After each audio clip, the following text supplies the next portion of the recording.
რას ნიშნავს ვიყოთ ჯანსაღ ურთიერთობაში და საერთოდ როგორია ჯანსაღი ურთიერთობა? ყველას ჩვენი წარმოდგენა გვაქვს ურთიერთობებზე და სიჯანსაღეზეც.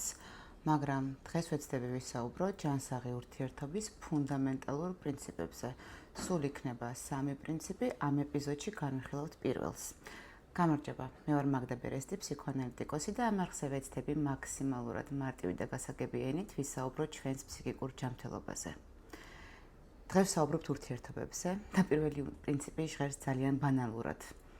ურთიერთობებზე უნდა ვიმუშაოთ. ბევრს ჟღერს პროტესტი წვევს, რადგან არ მოსწონს მუშაობის იდეა და ფიქრობენ, რომ რომანტიზმი აქ იკარგება. ნუ თუ არ შეიძლება, უბრალოდ შევხვდეთ ადამიანს, ვისაც გავუგებთ, გაგვიგებს და ესე უპრობლემოდ ვიქნებით ერთად სიყვარულის და ურთიერთპატივისცემის ხარჯზე.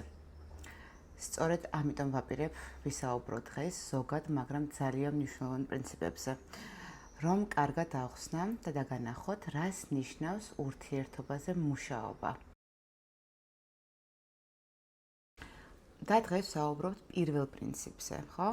რომელიც ჟღერს შემდეგნაირად: ურთიერთობებზე უნდა ვიმუშაოთ.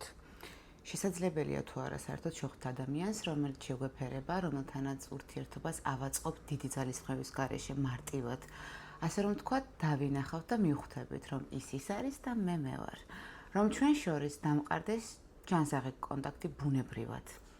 დიახ, შესაძლებელია, მაგრამ არა 100%-ით. ადამიანს რომ შევეწყოთ, რაღაცით უნდა ვგავდეთ ერთმანეთს, მაგალითად ინტელექტით, ემოციური განვითარების დონით, მსოფლმხედველობით, ფასეულებებით, მორალით. ეს აუცილებელია, რომ ერთი მიმართულებით ვიმოძრაოთ. მაგრამ მეორეს მხრივ საჭიროა განსხვავებულობაც, მაგალითად განსხვავებული ფსიქოლოგიური პრობლემები, განსხვავებული ძლიერი მხარეები. დაახლოებით ესე. თუ თქვენ გაქვთ რაღაც ფსიქოლოგიური პრობლემა და თქვენს პარტნიორს იგივე პრობლემა არ აქვს და პირიქით ეს არის მისი ჯანსაღი მხარე. და სადაც თქვენ ხართ ჯანსაღი, შესაძლოა მას ჰქონდეს რაღაც პრობლემა. მაგალითად, თუ თქვენ გაწუხებთ პათოლოგიური დანაშაულის შეგრძნება, რომელიც გტანჯავთ, ხოლო პარტნიორი იგივე პრობლემას არ განიცდის და საკუთარი ჯანსაღი მაგალითით გაჩვენებთ ალტერნატივას. ეს გვეხმარება ვისწავლოთ და განვითარდეთ, რადგან გვაქვს ყოველდღიური მაგალითი იმის, თუ როგორ უმკლავდება პარტნიორი მსგავს სიტუაციას დანაშაულის გრძნობის და საკუთარი თავის დატანჯვის გარეშე. ასევე მაგალითად შეგვიძლია მოვიყვანოთ სექსუალური პრობლემები, თუ ადამიანს აქვს რაღაც სირთულეები და პარტნიორს არა და ეს მისი ძლიერი მხარეა, მაშინ მისი თავდაჯერებულობა და მიდგომა დაეხმარება სხვას, თავი მშვიდად იგნოს და გაიხსნას, აღმოაჩინოს ახალი ჰორიზონტები. მაგრამ თუ ორივე პარტნიორს სექსუალური პრობლემა აქვს, ეს გაერთიანდება და საბოლოო ჯამში სექსუალური კავშირი ორივესთვის გაცილებით მტანჯველი გახდება. თუმცა აქაც ფრთხილად უნდა ვიყოთ, რადგან შეიძლება ურთიერთობის საწყის ეტაპზე გვეგონოს, რომ თითქოს დაცულია ეს პრინციპი, მაგრამ შემდეგ აბსოლუტურად სხვაგვარად აღმოჩნდეს. მაგალითად, თუ თქვენ ხართ ადამიანი, რომელიც მუდმივად განიცდის ვალიდაციის მოთხოვნილებას, გაქვთ დაბალი თვითშეფასება და გიჭირთ ურთიერთობაში საკუთარი პოზიციის დაცვა ან გამოხატვა. ხოლო პარტნიორი მაგალითად არის ნარცისული სტრუქტურის. ფაზლი აქაც ეწყობა თავიდან, მაგრამ ურთიერთობის პირველ ეტაპზე მაგალითად გვაძლევს, რაც გჭირდებათ, ხო? და მაგრამ მომდევნო ეტაპზე გამცირებთ, გაუფასურებთ და კიდევ უფრო აღვივებს არაჯანსაღ წარმოდგენებს.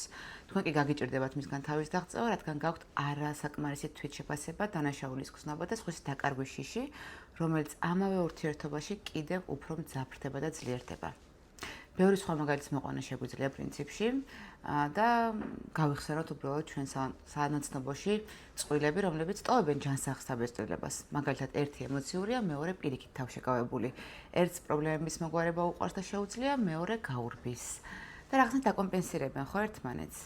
ჩვენი იდენტობა შედგება ბევრი კომპონენტისგან, ბევრი თვისებისგან და ესე გამოდის, რომ ჩვენი და ჩვენი პარტნიორის იდენტობები ეთავსება სხვადასხვა ასპექტში ერთმანეთს, როგორც პლუსი და მინუსი. რაც ერთს არ გამოსდის, მეორე ეხმარება და ეს ბუნებრივია. ამიტომ ამბობენ, რომ ჯანსაღი ურთიერთობის პირველი გამოხატული ნიშანია ზრდა და მათ შორის აუცილებლად ფსიქიკური. და რა თქმა უნდა, არ შეიძლება გქონდეს ილუზია, რომ ადამიანს შეიძლება 100%-ით შევეწყოთ. რატომ? რადგან ჩვენ ყველას ბავშვობაში აგვათვისებინეს დისფუნქციური ემოციური სქემები. რომელიც ხელს უშლის იმას, რომ ადამიანებს 100%-ით შევეწყოთ. რაღაც ხელს გვიშლის, ხო? შეგვიძლია ვეწყობოდეთ ვიღაცას 70%-ით, მაგრამ დანარჩენი 30 აუცილებლად იქნება შეუთავსებლობა. პრობლემაზე, სიცარიელეზე და სწორედ აი აქ დაგვჭირდება მუშაობა და პრობლემის მოგვარება. სწორედ ეს 30% იქნება მიზეზი კონფლიქტების უთანხმოებების, ამიტომ მათზე მუშაობა საჭიროა, რომ ის 70% შევინარჩუნოთ. როდესაც ვამბობთ, რომ ურთიერთობას მუშაობა სჭირდება, მე არ გულისხმობ არავითარ შემთხვევაში ერთმანეთის შეცვლის მცდელობას ან გაუთავებელ საუბრებს, რომლებიც უკვე რაღაცით ფსიქოთერაპიას გავს, ხო? არა, მე აქ ვსაუბრობ იმაზე, რომ მოვექცეთ პარტნიორს ყურადღებით, სრუნვით და გავითვალისწინოთ მისი იდენტობა, სუბიექტურობა. ეს პასუხისმგებლობაა და ცხოვრებაში ასეა ყველაფერი. თუ რაღაც გვინდა, მაგალითად ლამაზი სახლი, კარგი კარიერა, უნდა ავიღოთ პასუხისმგებლობა, უნდა ვიმუშაოთ ჩვენს მიზნებზე. ბევრი ვისაუბრე უკვე, მაგრამ მთავარ კითხვაზე პასუხი ჯერ არ გამიცია. მაინც რა არის პირველი პრინციპი, ხო? და რას ნიშნავს ურთიერთობაზე მუშაობა? უკვე ხო გავიგეთ, რას არ ნიშნავს. რეალურად მხოლოდ ერთ რაღაცას.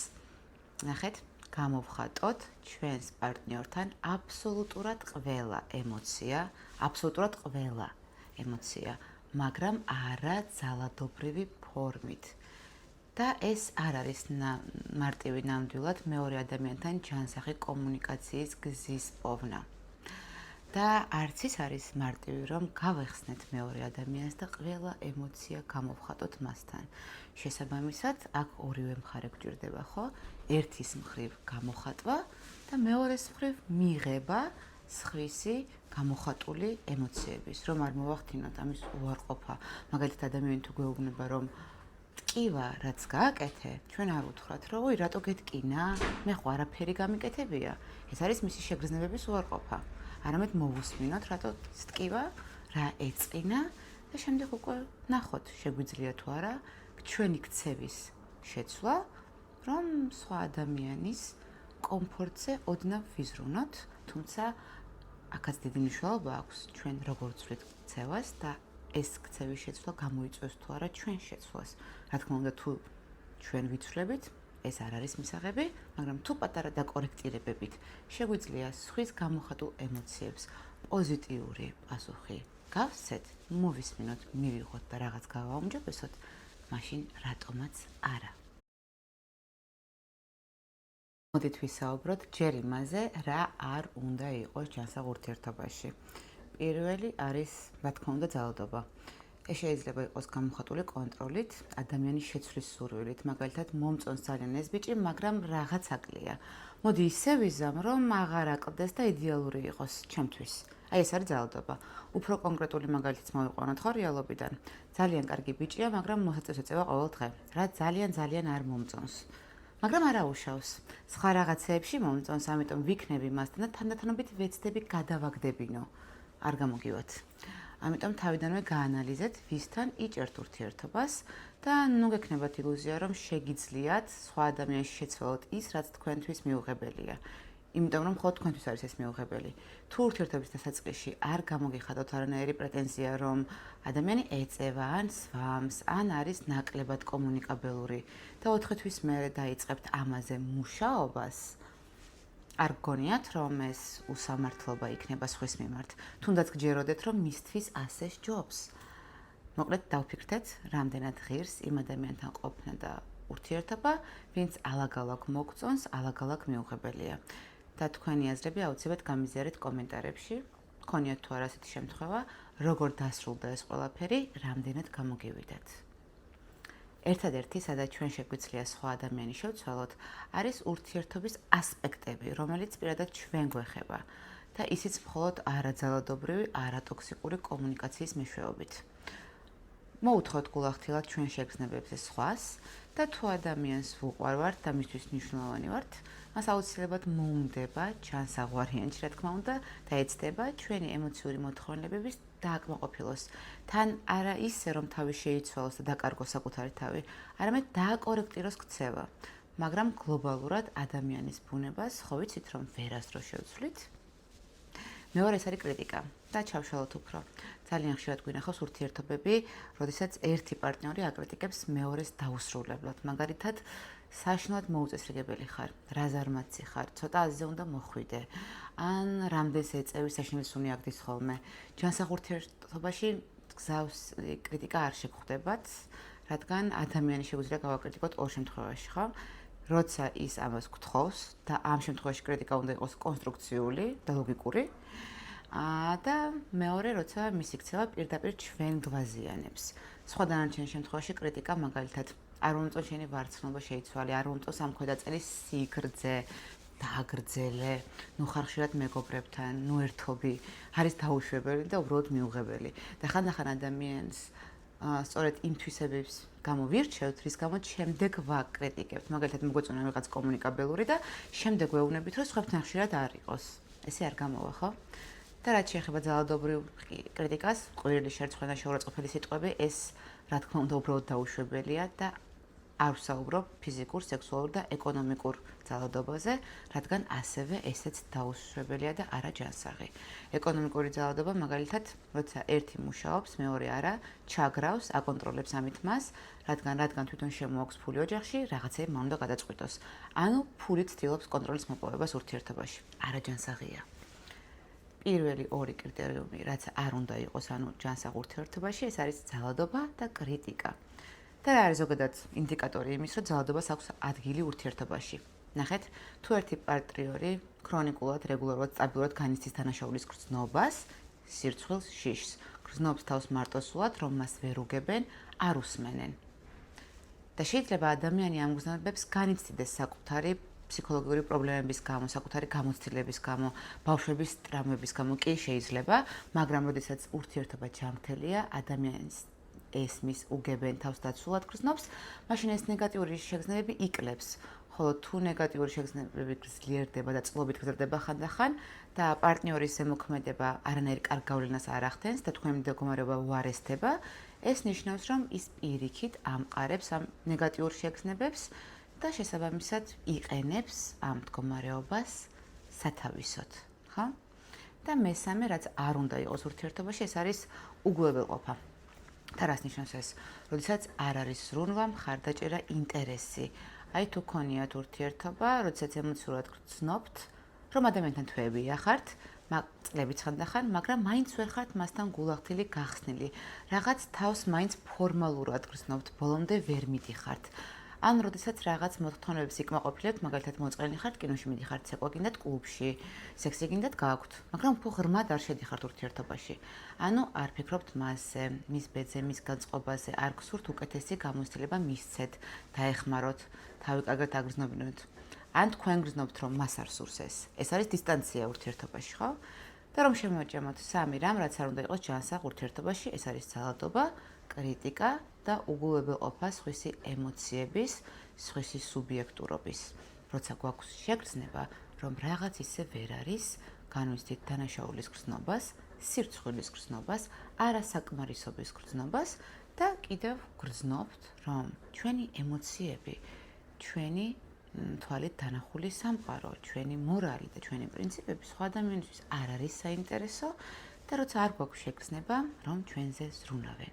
აი ეს არის ინდიკატორი იმის, რომ ურთიერთობა 100%-ით არაჯანსაღია.